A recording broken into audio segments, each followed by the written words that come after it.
அன்பு நெஞ்சங்களே, அனைவருக்கும் வணக்கம். இதோட கருத்து பதிவு, கண்ணை வெல்லணும். என்னது கண்ணை வெல்லணுமா? ஆமாங்க.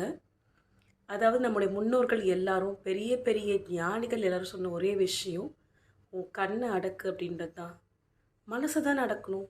மனசை எப்படி அடக்குவீங்க? முதல்ல நீங்கள் கண்ணால் தானே பார்க்குறீங்க. அந்த கண்ணு தானே உங்களை ஈர்க்குது. ஒரு உணவாக இருக்கட்டும், அது கண்ணுக்கு அப்படியே பளிச்சுன்னு கலர் கலராக தெரியும் பொழுது அதை சாப்பிடணும் போன்ற ஒரு உணர்வு வருது நமக்கு. ஒரு நகையை பார்க்கும்பொழுது இவ்வளோ அழகாக இருக்கான்னு நடக்குது. இயற்கையை பார்க்கும்போது இவ்வளோ அழகாக இருக்குது. ஒருத்தங்க வீடு கட்டியிருக்க பார்க்கும்போது இவ்வளோ அழகாக இருக்கான்னு தோணுது. கண்ணால் பார்க்கறதுனால தான் நமக்கு இந்த எண்ணங்கள் எல்லாமே வருது.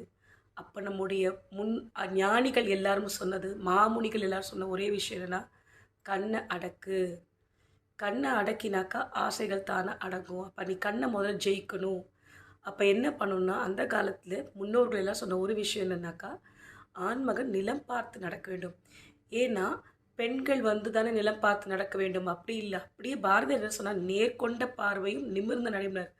நேர்கொண்ட பார்வை என்ன இப்படி சொல்கிறீங்க அப்படின்னா, கண்ணுக்கு எதிர்க்க ஒரு பெண்ணை பார்க்கும் பொழுது அந்த பெண்ணு மேலே ஒரு பாலியல் உணர்வு தோன்றும் பொழுது தவறான இச்சைகளும் ஆசைகளும் மோகங்களும் நமக்கு தப்பாக செய்கிறதுக்கு எண்ணம் தூண்டப்படும், தைரியம் வரும். ஆனால் அந்த எண்ணங்கள் முதல்ல நமக்குள்ளே வராமல் இருக்கிறதுக்கு நிலம் பார்த்து பழகி நடக்கிறதுக்கு வேணும். மேலும் பார்த்தீங்கன்னா, இறைவனை பார்க்கும்பொழுது கண்ணை மூடிக்கிட்டு நீங்கள் வணங்கக்கூடாது. கண்ணை திறந்து இவ்வளோ தூரம் கஷ்டப்பட்டு போகிறது சாமியை பார்க்க தான். அப்போ போய் கண்ணை மூடிக்கிட்டு அவர் ஆர்த்தி காமிக்கும்போது மூடிக்கிட்டு நீங்கள் என்ன வேண்ட போகிறீங்க? நீக்கமர நிறைந்திருக்கக்கூடிய இறைவனை கண்ணை திறந்து நல்லா பாருங்கள்.